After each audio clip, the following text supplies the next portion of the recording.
Now we're turning to Indianapolis, where police fatally shoot a man after a chase, and part of that entire thing was captured on Facebook Live.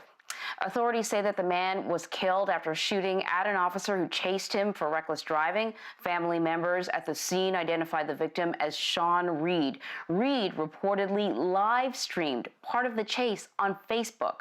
So Colby Thielen is covering the story for us from our Indianapolis affiliate WTTV. Colby, the video is online for anyone to see. It's surreal, seeing as we know exactly what the outcome of that video is going to be. Can you sort of tell us what happens in the video? Right, Anne-Marie, first, according to police, the chase actually started on I-65 on the interstate. They claimed that the driver was driving recklessly, going about 90 miles an hour, and that's what started it. Now, that video picks up short way into the chase. You can see Reed making comments that he doesn't want to go back to jail. You hear him say the officers are going to have to try a lot harder if they want to catch him. Eventually, he gets to the point where he pulls the car over a few minutes later. You can see from the video that he gets out and begins to run as he exchanges words with an officer yelling to stop. At that point in the video, you hear what sounds like a taser, and that's followed by, at our count, more than a dozen shots before that phone eventually, lying on the ground, picked up the investigation where the officers were securing the scene there.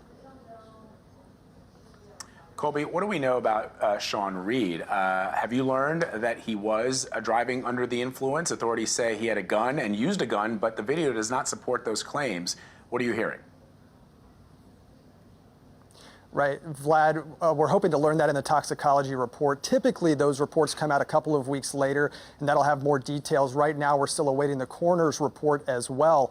As far as Reed, we're actively reaching out to family and friends that knew him best. We've seen photographs coming out of Reed dressed in an Air Force uniform. So we're working to learn who he was as a person. Now, as far as the gun, police claim that they found a gun that did not belong to their officers there at the scene. They did not go into details about where they found that gun. They also claim that the officer was returning fire from Reed. Now, again, we're working to confirm what exactly happened. The video doesn't give a lot of details. We've reached out to police for body camera footage. We're still waiting to hear back from them. When that will be released, that might help answer some questions. But from the footage, as you mentioned, we don't see a gun until those shots are fired. And at that point, the phone was laying on the ground. So I'm wondering how the police department is handling the content of the video. A lot of people are going to be watching it and sort of coming to conclusions about what they believe happened.